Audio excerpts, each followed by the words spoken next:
শাকিল, তুই জানোস তুই কত বড় একটা অন্যায় করছস? তুই একটা মেয়ের বিশ্বাস ভাঙছস, তার ফ্যামিলি থেকে তাকে দূরে করে দিছস, একজন ভালো মেয়েকে তুই পাগল করে দিছস, এবং কি তার লাইফটাকে তুই রাস্তাঘাটে কাটানোর একটা অবস্থা করে দিছস। শাকিল, আমার না তোর উপরে অনেক রাগ উঠেছে, আমি তোকে এখনই পুলিশে ধরাই দেবো।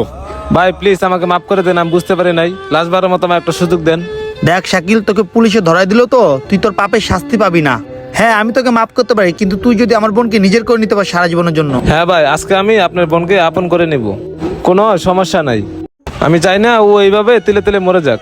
আজকে যদি ওকে আমি এই অবস্থা ফালাইতে চলে যাই না, আল্লাহ তাআলা আমাকে কখনো মাফ করবে না, কারণ আমি একজন সন্তানের বাবা হব। যে সন্তান আপনার বোনের পেটে আছে, আল্লাহ না করুক ও যদি জন্মের পর মেয়ে হয়, তখন যদি কেউ আমার মেয়ের এভাবে সর্বনাশ করে থুয়ে যায়, তখন আমি কাউকে মুখ দেখাতে পারবো না ভাই। ও এখন যে অবস্থা আছে এই অবস্থায় আমি ওকে বিয়ে করব আর ওর সাথে সংসার করব। আর হ্যাঁ, ওর সাথে আমি নতুন করে জীবন শুরু করব, আর আমার পাপের প্রায়শ্চিত্ত আমি করব। ঠিক আছে, ওকে নিয়ে এখনই কাজে অফিসে চল তুই। ঠিক আছে ভাই, ওকে নিয়ে চলেন। ওঠো মনে, আমি চলে আসছি। ছাড় না, তোরা কে? আমাকে ছাড়, তোরা ভালো না, তোরা কোথা থেকে আসছস? বন্ধুরা, ভালোবাসা হলো একটা পবিত্র বন্ধন, তাকে কখনো অপবিত্র করবেন না। এই ভিডিওটা যদি আপনাদের কাছে ভালো লেগে থাকে অবশ্যই টাইমলাইনে পাঠিয়ে দেবেন। ধন্যবাদ সবাইকে ভিডিও দেখার জন্য। নতুন কেউ থাকলে অবশ্যই আমাদের ফলো করবেন।